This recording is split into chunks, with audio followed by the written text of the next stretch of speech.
पाकिस्तान और दुनिया भर से लाखों देखने और सुनने वालों को शहीद अरशद शरीफ का सलाम। नदरकाम लड़ाई आखिरी फेज में दाखिल होने जा रही है। इलेक्शन को रोकने के लिए हर हरबा इस्तेमाल किया जा रहा है और इस वक्त सबको ये खौफ है कि इमरान खान जब वापस आ जाएगा वो हम सबको नहीं छोड़ेगा, चाहे वो पाकिस्तान की एस्टैब्लिशमेंट हो, चाहे वो पीडीएम का 13 पार्टियों का इत्तेहाद, पॉलिटिकल गैंगस्टर, ये सारे के सारे जो है वो खौफसदा है कि इमरान खान हम सबको नहीं छोड़ने वाला। तो जनाब इस सारी सूरत हाल में आपने देखा कि कौमी सलामती कमेटी का कभी इजलास बुलाया जाता है, उसमें नाकामी हुई और फिर इन कैमरा आज इजलास बुलाया गया जिसमें army chief general Asim Munir जो है वो पार्लियामेंट में शरीक आते हैं और फिर जो है फंड्स का मामला आपने देखा। लेकिन जनाब इस सब के अंदर जो चीफ जस्टिस तो पाकिस्तान उमर अता बंदयाल हैं, उन्होंने इन सब की मंजी ठोकने का फैसला कर लिया है। बहुत बड़ी खबरें लेकर आपकी खिदमत में हाजिर हुआ हूं। इस वक्त पाकिस्तान की जो सियासत है वो डिसाइसिव मोमेंट्स के ऊपर खड़ी हुई है। सबसे पहली खबर पर जो ब्रेकिंग न्यूज है वो आपके सामने रखने जा रहा हूं कि इमरान खान जो हैं वो आते ही अपना कौन सा आर्मी चीफ लगाने जा रहे हैं। एक बहुत बड़ा दावा आसिफ अली जरदारी ने किया है। यह इंतहाई इंपॉर्टेंट हो चुका है, इंतहाई अलार्मिंग सिचुएशन है कि इमरान खान के आर्मी चीफ का नाम सामने आ चुका है और 2035 तक का प्लान असल क्या है, ये तमाम तर डिटेल्स में आपके सामने रखने जा रहा हूं और आपने इस खबर को मिस नहीं करना। दूसरी खबर पर जो आज हम बात करेंगे कि इस्टेब्लिशमेंट का जो तरीका वारदात है कि मीडिया पर कोई और खबरें चलाकर बसे पर्दा ये वारदात और डाल देते हैं और मामला जो है वो किसी और जानिब लेकर जाते हैं। तो आज जनरल आसिम मुनीर ने कुछ तकरीर की है पार्लियामेंट के फ्लोर पर खड़े होकर। वहां पर वज़ीर-ए-आज़म मौजूद थे, वफाकी वज़ीर थे, लेकिन आज जिस तरह से इमरान खान की पीठ पर छुरा खोंपा गया है army chief general Asim Munir की तरफ से और तकरीर का वो हिस्सा जो मीडिया पर नशर नहीं किया जा रहा, असल तकरीर में आपके सामने रखने जा रहा हूं। किस वक्त अंदर खाते क्या मामला हुए हैं वो भी आपके सामने खबर रखना इंतहाई जरूरी है। और फिर जनाब शहबाज शरीफ फारिग ने वज़ीर-ए-आज़म कौन होने जा रहे हैं, सुप्रीम कोर्ट की जानिब सबकी नजरें हैं। शाहिद खान अब्बासी ने नए वज़ीर-ए-आज़म का नाम भी वो सामने लेकर आ चुके हैं। वो तमाम तर डिटेल्स आपके सामने रखूंगा, लेकिन अगर आपने चैनल को सब्सक्राइब नहीं किया, चैनल को लाजमी सब्सक्राइब कर ले, बेल आइकन को दबा दें, आने वाली तमाम तर अपडेट्स आपकी खिदमत में बर वक्त पेश होती रहे। नाज़रीन, अब जो हालात हैं सबसे पहले मैं आपके सामने रखता हूं कि कल सुप्रीम कोर्ट ऑफ पाकिस्तान ने अदालती इस्लाहात का जो बिल है उसको उड़ा के रख दिया और फिर आपने देखा कि स्पीकर कौमी असम्बली फौरी तौर पर जो इन कैमरा इजलास है उसको तलब करते हैं, आर्मी चीफ को बुलाते हैं, DCMI आते हैं, वो जनाब कौमी सलामती के ऊपर पूरे ईवान को जनाब ब्रीफिंग देते हैं। तो सुप्रीम कोर्ट को काउंटर करने के लिए इन कैमरा इजलास बुलाया जाता है और वो इजलास ये था कि सुप्रीम कोर्ट के खिलाफ कोई फैसला, कोई जेस्चर जाए, कोई मैसेज जाए, इमरान खान के खिलाफ मैसेज जाए और इलेक्शन को रोकना हर मुमकिन हरबा जो है उन्होंने इस्तेमाल किया। लेकिन जनाब आर्मी चीफ जो है वो फ्लोर ऑफ द हाउस पर आते हैं, एक 22वें ग्रेड का अफसर, उसका जनाब इस्तकबाल किया गया डेस्क बजाकर। चले कर लिया, ठीक है, ये बात फिर भी समझ में जो है वो आती है कि इज्जत और एहतराम का रिश्ता था, तो जनाब ये सब कुछ हो गया। लेकिन पाकिस्तान का आर्मी चीफ जो है वो आकर आइन और कानून की बात करता है, पाकिस्तान की आइन की बालादस्ती की बात करता है। तो ठीक है, आइन और कानून समझा रहा है कि हमें ये करना चाहिए, हमें ये नहीं करना चाहिए। हालांकि ऐवान पूछता पाकिस्तान के आर्मी चीफ से, DCMI से कि जनाब आप आए हैं, आपने क्या किया अपने जो टेन्योर के अंदर, पाकिस्तान में आपके आने से दहशतगर्दी बढ़ गई, TTP जो है वो सर उठा रही है। आपने देखा कि KPK के अंदर जनाब जो कुछ हुआ है, जो हालात पैदा कर दी गई इमरान खान के जाने के बाद, और उसके अंदर आप जो है वो काबू नहीं पा रहे। आए रोज खबरें सामने आती हैं कि दहशतगर्दी की वजह से फलां एजेंसी का बंदा मर गया, फलां ISI का अफसर मर गया, फलां जनाब जो है वो सेक्टर कमांडर मर गया। तो ये इंतहाई अलार्मिंग सिचुएशन है। बजाय पूछें कि आर्मी चीफ जो है वो आकर ये बता रहा है कि आपने आइन और कानून की बात करनी है, आपने फला ये काम करना है, आपने वो बात करना है, जनाब आप फिर छोड़े पाकिस्तान की फौज को, बैठे पार्लियामेंट में बैठे, सुप्रीम कोर्ट जाए, पाकिस्तान के अवाम को आइन और कानून बताएं, उमर अता बंदयाल को बताएं कि आइन क्या होता है। तो ये इनका सबसे बड़ा तरीका वारदात होता है कि हर इदारे में जाकर ये लोग टांग अड़ाते हैं और हर तरह से इन्होंने टांग अड़ाकर पाकिस्तान का सत्यानाश करके रख दिया है। ये आपने इनकी तरीका वारदात को समझ रहे हैं जो मैं आपको समझाने की कोशिश कर रहा हूं। लेकिन जनाब ये मामला मैं आपको बता दूं कि चीफ जस्टिस पाकिस्तान उमर अता बंदयाल साहब की सिक्योरिटी जो है उसको जनाब बढ़ा दिया गया है। ये मैं आपको बता दूं कि हुआ यह था कि जजिस कॉलोनी में पार्क में एक मुबैना झगड़े का जो है वो खबर सामने आई थी, हाथापाई की खबरें थी कि जो फायद ईसा है उन्होंने छड़ी से हमला किया है उमर अता बंदयाल के ऊपर। साथ ही जजिस ने वो सारा मामला जो है वो उसको रफा दफा किया, उसको बचाया और वहां पर ये सारा मामला जो है खत्म हो जाता है। तो ये खबरें जो है सोशल मीडिया पर चलना शुरू हुई और ये सारे सहाफी जो है उसकी कंफर्मेशन कर रहे थे। लेकिन सुप्रीम कोर्ट ने वजाहत की है कि ये झगड़ा जो है वो नहीं हुआ और ये सरासर झूठा खबर है। और 13 अप्रैल की शाम को जो खबरें चलाई जा रही थी जाली रिपोर्टिंग से अदालत और जजेस का वकार मुतासिर करने की कुछ नासिर ने जानबूझकर कोशिश की है। एक तो ये इसका हिस्सा है शीशे का, जो एक पहला रुख है कि ये उमर अता बंदयाल को दबाने की कोशिश हो रही है, और दूसरा ये कि ये खबर दुरुस्त समझी जा रही है। सोशल मीडिया के ऊपर बहुत सारे सहाफी जो है उसके ऊपर बात कर रहे हैं, यानी कि चीफ जस्टिस पाकिस्तान उमर अता बंदयाल पर जो जानलेवा हमला किया साथी जज ने,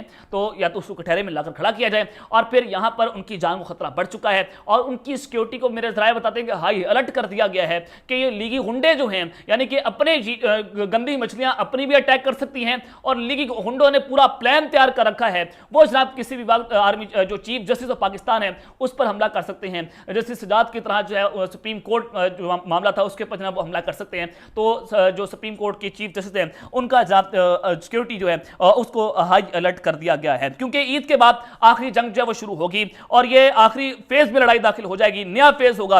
और मीडिया में जो उनका मीडिया सेल है इंपोर्टेड हुकूमत का और उनके जो हैंडलर्स हैं उसमें नई भर्तियां होने जा रही हैं, नया बयानिया बनाया जाएगा और इलेक्शन से फरार होने की कोशिशें भी इन्हीं दिनों के अंदर होंगी। तो लिहाजा इस हालात जो हैं वो ईद के बाद इंतहाई खतरनाक हो जाएंगे।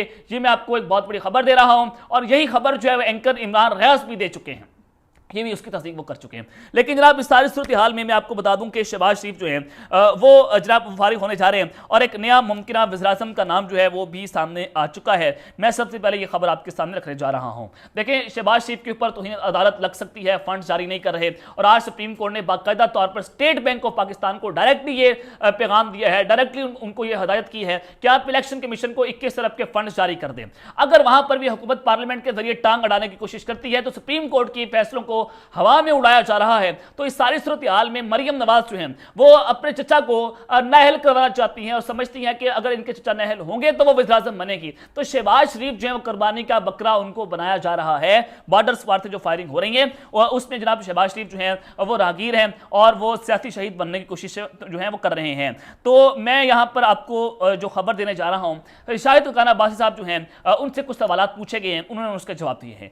हक्कान अब्बासी साहब ने कहा कि सादा कागज पर लिखवा लें, मैं वज़ारत उस्मा का उम्मीदवार नहीं हूं, अब आपको वज़ीर-ए-आज़म ढूंढना पड़ेगा। शाहिद हक्कान अब्बासी ने कहा कि हमारी ख्वाहिश है कि अदालतों में कैमरे लगाए जाएं ताकि अवाम को इल्म हो सके। अदालत हर चीज का नोटिस लेती है सिवाय देखने के कि अदालतों में क्या हो रहा है। सहाफी ने सवाल किया कि शहबाज शरीफ और काबीना पर तौहीन अदालत लग गई तो क्या आप वज़ारत उस्मा की उम्मीदवार होंगे, जिस पर साबिक वज़ीर-ए-आज़म शाहिद हक्कान अब्बासी ने कहा कि अब आप मुल्क का वज़ीर-ए-आज़म ढूंढेंगे, आपको ढूंढना पड़ेगा।